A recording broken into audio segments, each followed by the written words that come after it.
Everything happened so routinely that I didn't even realize it was a period. Not a comma, not an ellipsis, it was a full stop. Lauren, thank you for taking the time. I want to be honest with you. We've been reviewing the structure, and frankly, we're looking for a more modern vision. You don't quite fit into the new vision of the company. And that was it. No warning, no analysis, no numbers that I submitted every month, no mention of the 19% growth when other departments were in the red. Just, you don't fit in.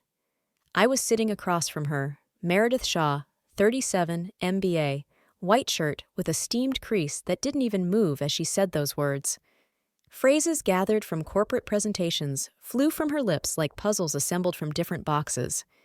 Everything had to sound smooth, so smooth that there was nothing left to grab onto.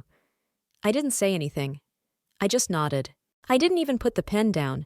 I kept it in my fingers while she spoke. It must have looked strange, like a woman who doesn't even react to the fact that she has just had 14 years of her life cut off. 14. That's how long I've been working at Westcraft Facilities. First, as a supply coordinator. Then I became a logistics manager. Then I became the head of the entire operations department. I knew where the soap came from in San Diego and why one hotel in Portland did not accept paper towels. I knew at what height the disinfectant dispenser should be installed so that the receptionist wouldn't get angry. And now I didn't fit in anymore. She said something else, about transformation, about young teams, about external consultants. I listened only to the sounds, not the meanings. Sounds, like when you stand next to a washing machine on spin. Loud, monotonous. But it was useless. I signed the documents without a single question. I didn't even take a copy for myself. I had nothing to read. As she was leaving, she tried to shake my hand. I pretended not to see her. I got to my office. It still smelled of mint and coffee. On my desk was a cactus that had survived 3 offices and 1 corporate fire. On the wall is a photo from the 2016 client forum. I'm wearing a beige suit, holding a microphone, telling why our delivery system is the most efficient in the region. Behind me is a banner with a different logo. It was not painful to pack. It was empty. It was like after a defeat at the stadium, when the field has already been cleaned, but still smells like sweat. I didn't have a box, so I packed my things in a bag with the logo of our old supplier. An irony that I appreciated in the car. I got behind the wheel, and for the first time in years, I didn't leave on schedule. No one was waiting for me. No one asked when the delivery would be. No one was writing on Slack. The phone was silent. The house was quiet. I am 58 years old, and I am officially unemployed. After 3 years of being denied a raise, after promises, after let's get back to it next quarter, after I saved a project in Fresno when they sent us 4 instead of 14 pallets. I was sitting in the kitchen, drinking water from a wine glass, and thinking one thing. I wonder if they know that the whole structure still works according to my spreadsheets that I updated at night when they were no longer a priority. There's a moment when you wake up and everything seems to be as usual. Light is coming through the curtains, the kettle is bubbling, the neighbors are slamming the door again. But there is silence in your head, like after an explosion, when the ear has not yet adjusted to the new reality. This is how I lived for the first 2 days after my release. For the first time in many years, I didn't have a morning meeting, spreadsheets, requests along the chain. Ellie, postpone the delivery to Tuesday. Kevin, check why Portland didn't get the disinfectants. In the silence, memories appear that you didn't call for. For example, the moment when I was promoted to a senior position without changing my title. They just gave me 3 more subordinates and added, "You're already doing this anyway." I didn't object at the time. I was ashamed to ask. Or that meeting with Meredith when she first arrived. "Tell me how your department works," she said, with a smile that didn't reach her eyes. I brought printouts from operations, performance graphs, and metrics. She didn't even look at them. "Can you explain everything in short, in words for a business leader?" At the time, I didn't know it would be a style. Meredith didn't like processes. She loved slides. And every time I asked for a salary review, it was not the right time. Once, because of the budget. The second time, because we're focusing on sales now. The third time, because of inflation, but we are waiting for Q4. And then I found out that the new guy, the one who confused cleaning solution with disinfectant, was getting more than me. By 11%. I didn't tell anyone. I just dived deeper into the business. I was not the one who complained. I was the one who kept the system going. In the literal sense. I knew on which floor of the Denver office the air conditioner was leaking. I knew that Miss Gray in Reno wouldn't sign acceptance reports if they had a blue stamp because she was aggressive. I knew that there was no place to park the truck in Phoenix after 11 o'clock, so I had to get it done before then. I didn't have to explain anything. I just knew. And I acted on it. After Meredith arrived, things started to change. Slowly, sneakily, one nail at a time. First, our weekly meetings disappeared. They became as needed. Then, the Excel files I'd been using for a decade were replaced by templates from a cloud service that crashed every Friday. Then came the auditors, young guys with business cards without names. They asked why we were sending spare atomizers to Sacramento. I explained that it was chronically humid there and everything was spoiling. They wrote it down as an unreasonable expense. And then there was Lily, my younger colleague. A year ago, she asked for my help. I wrote her a structure for a warehouse order. She called me a mentor. 6 months later, she became a change specialist. I was not invited to her presentation. I saw it all, but I remained silent. Because if you stay silent long enough, it seems like a choice. And the worst part is that I really thought that something could still be changed. That everything will be forgotten.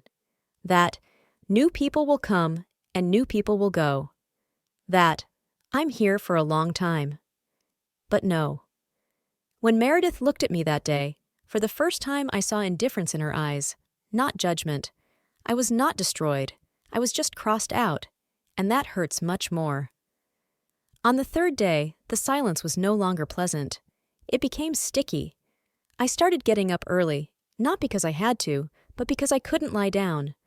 My whole body was used to movement, tasks, deadlines. And now there is silence, as if the body does not know that it has been released. I sat down at the kitchen table. I opened my laptop, and for the first time in a few days, I looked at my email. It was empty. There were only advertisements in the inbox. In the spam folder, there was a letter from some service. Come back to us. We miss you. Well, maybe you are, I thought. I started clicking aimlessly through the folders. Old documents, Excel files, instructions, protocols. I still knew what was where. Everything was neatly laid out, by clients, by regions, by force majeure. There was even a template letter in one folder with the subject line, Delayed Delivery. We apologize and compensate. I created it in 2014 when the snow in Seattle paralyzed logistics. Surprisingly, this template later became the basis for all customer service. I closed my laptop. It was painful, because yes, I could say that I meant nothing, but that would be a lie. I did. It just became unnecessary. And it was at that moment, in the deafening silence, that my phone went off. An SMS. The number wasn't saved, but I immediately recognized the style. Lauren, it's David from the Redwood Inn. Someone on your team has changed the delivery schedule and we're out of supplies. Can we talk? Redwood Inn. My favorite hotel for small clients. 42 rooms, family-owned and operated. Judy the receptionist loves mint and always serves cookies. I personally solved their case with the dispensers. They had non-standard walls and the mounts were not holding. We found a niche in the old supplier, and I arranged for special adapters. I looked at the message. I felt my heart make an imperceptible thud. He still thought I was in the game. And he didn't write to the company. He wrote to me. I didn't answer right away. I just read it over and over again, because in one sentence was more recognition than I had received in the last 3 years. Then I did something unexpected, even for me. I opened a new note on my laptop and wrote at the top, "What do I know? I know all my clients since 2010. I know who pays on time and who is always 9 days late. I know which regions do not tolerate delays. I know how to schedule deliveries so that I don't spend an extra $800 on fuel. I know which chemicals do not cause allergies in the staff in the Southwest. I know who to call in the evening and say, 'You have a problem. We are already solving it.' I didn't know the process. I knew the people. I didn't press save. I just closed the screen. But this action, this moment, seemed to click something inside. For the first time since I was fired, I didn't feel erased. And, as if to confirm, my phone flashed again. I'm sorry if I'm bothering you. It's just that you've always known how to solve this. If there's anything you can do, even off the record, I'd appreciate it. I smiled. Not broadly, but sincerely. Because this is how everything new begins. With someone who remembers how you carried it all. The next morning, I woke up not to an alarm clock, but to a thought. If I'm going to wake up at 6:30 anyway, why not use it for something of my own? I made coffee and sat down at my desk. I opened my laptop not for email. I opened Google Docs. The title of the first document, How I Would Do It If I Started from Scratch. It wasn't a business plan in the classic sense. It was something between an instruction manual, a manifesto, and a revenge. Calm, logical, without any emotional outbursts. It was just a plan. First, the clients. I knew at least 7 establishments that had not changed suppliers in the last 10 years, simply because they trusted me. I remembered the names of the administrators, the peculiarities of their work, the inside jokes about mops and napkins. They didn't like change, and I was their guarantor of stability. Then there are the people, colleagues I had worked with for years. Some of them quit, some of them are freelancers. I knew which of them wanted to work calmly without micromanagement, and which were tired of structures. I didn't ask them for anything, not yet, but I wrote down their names. Then came the suppliers. How many times have I negotiated discounts directly, bypassing corporate chains? How many times have I signed a specification knowing that the sales manager still trusts my assessment? I wrote, not everyone needs a discount. Some people just need to be treated like human beings. I didn't immediately know how to word it, but my instinct was clear. It shouldn't be a big structure. No logos in 5 colors. No presentation templates. Just a name that is easy to pronounce, remember, and associate with something stable. I opened a website with domains. I entered the first thing that came to mind, maplenorthops.com. It was free. I froze. The cursor was blinking. So did my heart. And then I clicked, buy. As if I had pressed the launch button, not in the rocket, but in myself. In the evening, I called my old friend, a lawyer with whom I had once worked on an insurance case. He was dry, perfect for such things. I want to start a company, I said. The name? Maple North Operations, Activities, Logistics and Operational Management for Small Hospitality Establishments. Friends? No, not yet. He was silent for a few seconds. What happened? He asked quietly. Nothing. I just don't fit into someone else's vision anymore. We discussed the legal details, the bank account, the LLC form. And, I added at the end, it's important to me that the registers don't show that I'm behind this. For now. Are you tired? I'm learning to say later. After the call, I looked out the window for a long time. Downstairs, someone was walking a dog in a yellow sweater. For some reason, it seemed funny to me, and warm, because for the first time in many days, I didn't have any residue inside me. There was space. Returning to the computer, I created another document, Maple North Principles. No slogans, no presentations about team values, just service, only people, only what works. In the end, I wrote, if someone asks what we do, we simply don't make a fool of the client. And then I smiled, because I finally remembered how it feels to write something not because you have to, but because you can. I was riding the bus holding nothing. No folder, no badge. Just my phone, a black bag, and a folder in Google Drive that I called Version 0.1. The 12 Pines Hotel was the same one where my former team and I had once installed a laundry ordering system. It seems like a small thing, but there were customers who were allergic to certain detergents, and I solved it in 3 hours. And now I'm back here again. Not as a representative of Westcraft, not with a logo on my badge. Just a woman with experience and a Google sheet. I went to the reception. I have an appointment with the director. Her name is Lauren Baines. The young receptionist looked at the screen. An agency? And that was the moment. A small, tiny moment when the world freezes. I smiled. Maple North Ops. She nodded, as if it was something she knew. But inside me, something slid down into my stomach, because I had just officially named myself a company. The meeting was scheduled in a small conference room with a large TV on a leg instead of a projector. I brought my laptop, but decided not to open it right away. It was not supposed to look like a presentation. It was supposed to look like help. The hotel manager, Elliot, came into the room.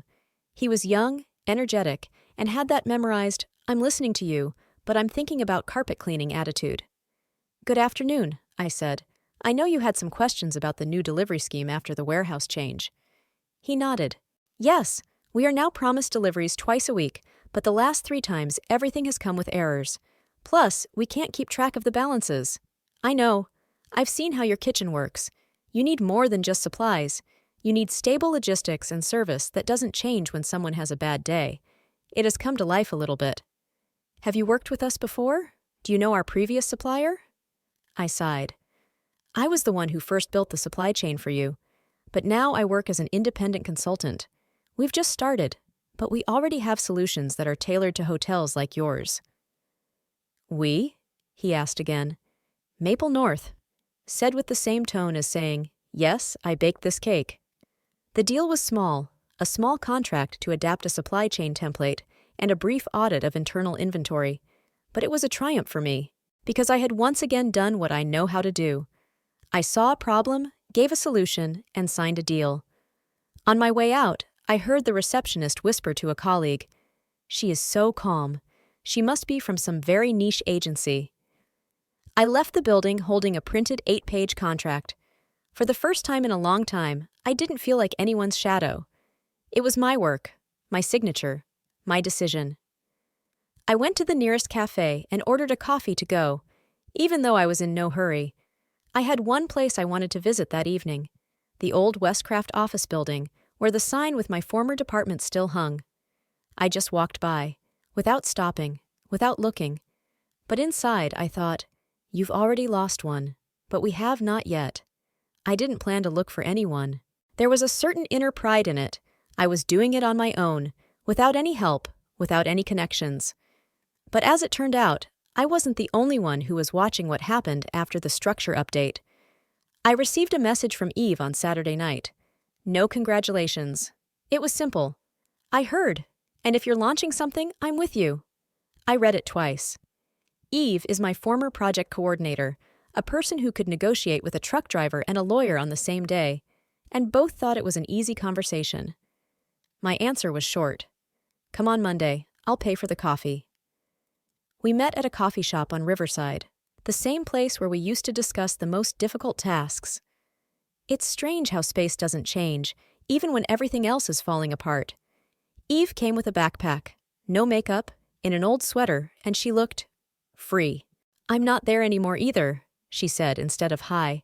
We talked for a long time. I showed her the logo, still raw, still without fonts. I told her how the name came about, how the 12 Pines Hotel became the first client, how I was afraid that it wouldn't stand up to the weight of real work. She listened attentively. She didn't play along, didn't interrupt. And then she just said, "You have principles. They have only systems. Principles always win. I am in business." A week later, Carl joined. He was an old techie who had been fired a year ago for not proactively adapting to the new KPIs. He wrote briefly, "I'm not a programmer, but I remember all the schemes we built. If necessary, I can redraw them by hand." And we started. Without an office, no schedules, just Google Docs, Zoom, good old notes and notebooks. Everyone has their own rhythm. Everyone has their own framework. But we all worked from the same source, trust. And then there was a surprise. Marta, a former cleaner from our old office, brought me a logo, a real one, embroidered on a towel, with her own hands. "I remember how you always stayed the longest. Someone like you should have a name." I started to cry, for the first time since my release. But these were not tears of resentment. They were tears of recognition. We agreed not to have a structure, no bosses, no hierarchies. Everyone works as much as they can. Everyone has the right to say, "I don't have time," And this will not be punished by dismissal. We were not building a company. We were building an environment where experience is not a burden but a value, where mistakes are not a sentence but a part of the route, where even a cleaner has the right to create a logo. Because this is her story too. The meeting took place in the conference room of the High Point Hotel. Glass, artificial flowers, coffee machines with a toasted marketing flavor. All the same things that make up the everyday life of big decisions. We had no branding, no roll-ups, no printing. Just a flash drive with a presentation, 3 copies of the contract, and some napkins on which Eve wrote notes by hand because it's easier to remember. Westcraft was the first to speak. Their presentation was right out of a booklet. Graphs, animations, quotes from the CEO, even music. Meredith was in the front row, next to their new commercial director, who got the name of the partner company wrong twice. I was sitting in the shadows, with a notebook and a cup of coffee that I could no longer taste. Maple North Operations was next, they announced. I walked out, quietly, no signatures on the slides, no logos with names, just numbers, only facts, and a story, not mine. It was the story of those who created the results. Each chart was not about the future. It was about what had already been done. I didn't look at Meredith, but I felt her body change its position, how the room became quiet, not because it was interesting, but because they recognize her. One of the slides was a logistics diagram for hotels with seasonal peaks. I used to draw it on the whiteboard in the Westcraft office before Meredith erased it during the principal's update. This time it appeared in color, in exactitude, with the caption, "Implemented in 2021 to 2022. Author's service scheme without delay. Thank you." I finished briefly, without, "We hope to cooperate." Because we didn't ask for a chance. We were offering solutions. After the speech, we went out into the corridor. Eve was drinking water straight from the bottle. "Do you think she recognized me?" "I did," I said, "but I couldn't name it." The results were announced 2 days later. Maple North Ops won. The difference in cost was insignificant, but the difference in approach was everything. We offered flexibility, experience, adaptability. They offered proven systems. And the market is tired of systems that do not work without people. And most importantly, we did not celebrate. No one ran around with glasses. We just went home. And the next day, we returned to work. Because real victories are not about fanfare. It's about the silence, where you don't have to prove who you are. I was noted in a comment. No greeting, no tag, no shouting, "Look, here she is." It was just a mention. Under a post about the victory of an unknown company with an atypical approach in a tender that I knew more about than anyone else. Who do you think is behind them? They say it's one of their former employees. Maybe the one who was laid off last year? What's her name? Laura? Linda? I looked at the words, and I didn't feel a stab of pride or a desire to intervene. It was a new feeling, not triumph, not resentment, but the absence of the need to justify myself. I didn't go to the comments. I didn't write, "This is me." I didn't post a link to the profile. I just closed the tab and made tea. And then there was a call. The number is not saved. But the voice was familiar to the point of goosebumps. The one you used to hear every day in the office, and now it's forgotten and suddenly dear. "Lauren, it's me, Ava. We used to work together on the logistics team, before the restructuring." "Hi, Ava." A pause. A sigh. "I saw the news, and I knew. From the fission sequence slide, you're the only one who thinks like that. Thank you for mentioning it." She sighed again, deeper, as if she had been holding it in for a long time. Not just the news, but the pain. "Can I come to your place?" "Not to work, just to talk. I don't recognize what's happening at Westcraft now. Everything is different there. People are leaving, and those who stayed are afraid to breathe. And when I saw what someone did humanely, I felt that I was not the only one who was hurt." We met at Blanche, a cafe that used to be our lunch on the go, only this time, without badges, no laptops, no office on our shoulders, just us. Ava took out a notebook. She put it on the table as if she wanted to say more than she could out loud. "I don't know what you're doing now, But if you're recruiting people, I'm first in line, and 3 more from the old team are definitely with me." I smiled. "I'm not planning to hire." But she stopped me with a gesture. "Never mind. I just wanted to say that when one of us dares, the others start to believe that they can do it too." That evening, 2 more people wrote to me. Private messages, quiet, without pathos. And then, an email. "Do you still work with small objects? We are looking for someone with a human approach." I was sitting on the couch, in my home sweater, with a cup of tea.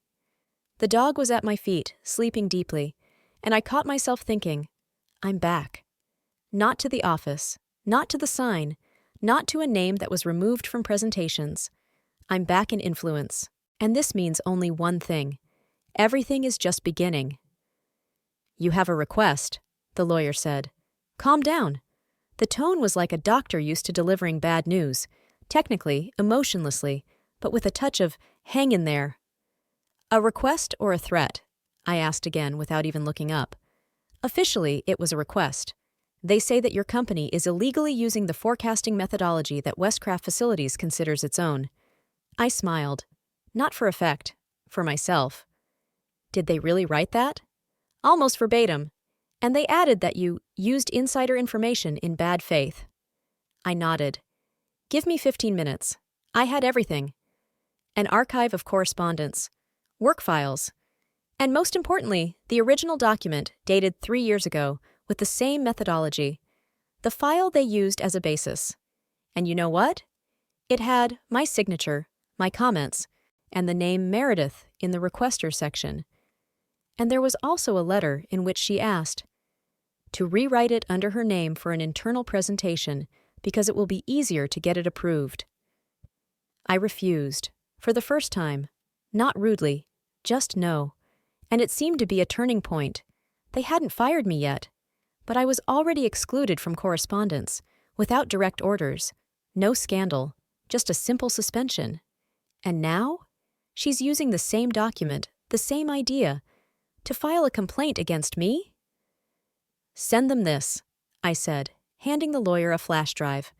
"And tell them that in case of further escalation, I will file a counterclaim about the misappropriation of authorship, and I have witnesses." My voice was calm, soft, but there was steel in it. There was no response for 2 days. On the 3rd, I got a text from Brian, the former CFO. Briefly, as always, "Meredith has canceled the submission. Nothing official. They just said no reason. I can guess what happened. If you ever need me, I'll be in touch." I read it again. Twice. Not because I didn't understand, but because I felt something strange. It wasn't anger. It wasn't triumph. It was a memory of what work used to be like. When saying "I will do it" meant that you would do it. When respect was not based on positions, but on how you held up at the moment of impact. When everything was not so rotten. And now that I'm not there, but I am, they feel it even more acutely. Because my shadows remain in their structures, and I am no longer a shadow. I was sitting at a table, a simple one, without logos, no branded water, no souvenir notebooks, just me, a laptop, a cup of coffee, light through the window, and a feeling I haven't had in years. I'm not an imposter. I'm not asking for recognition. I'm not fighting for a place. I'm already in it, in the space that I created myself. And now, it's time to come out of the shadows. "Are you sure you want to go out in person?" Gabriel, my colleague, asked. "Who else but me?" I smiled. "The model works. The clients are happy. The team is strong. Why should I hide?" He nodded. For the first time, not as a subordinate, not as an assistant, but as a partner. We chose a simple presentation, no brands, no slogans, just a case study. Optimization of services for 5 business centers in the Northern District, within 6 weeks, without changing the budget, with a 17% increase in efficiency. And at the very end, the caption, implemented by the Maple North Ops team led by Baines. I went on stage. My hands were not shaking. My heart was not pounding. I was calm. Almost ordinary. Meredith was sitting in the front row, her eyes stony. But not angry, but protective. She knew that today was the day when what she had built not with words, but with exclusions, would collapse. Name by name, position by position. Someone once told me that my methods were outdated. I started straight away, without introductions. But no system becomes obsolete if it works. Only the masks get old. Today I do not represent a corporation. I represent an approach, an experience, a team. The idea that quality does not need a brand book, it needs people who do not betray themselves. There was no applause after the presentation. There was silence. The same one I felt in my office when I was fired. But now it belonged to me. In the corridor, a gray-haired man in a suit with a controlling operations badge approached me. Were you at Westcraft in 2009? Yes. I remember your root system. We're still using it, only in a new interface. Thank you, I replied. And then he added, if you ever need a partner, let me know. I trust you where you are. In the evening, my team and I gathered not in a restaurant, not in a co-working space. It was in an old warehouse that now served as our office, without a sign, no reception, but with a big map on the wall, and an inscription in felt-tip pen. No structure is stronger than the one built on respect. I didn't win. I came back, and now I can build not from scratch, but finally correctly.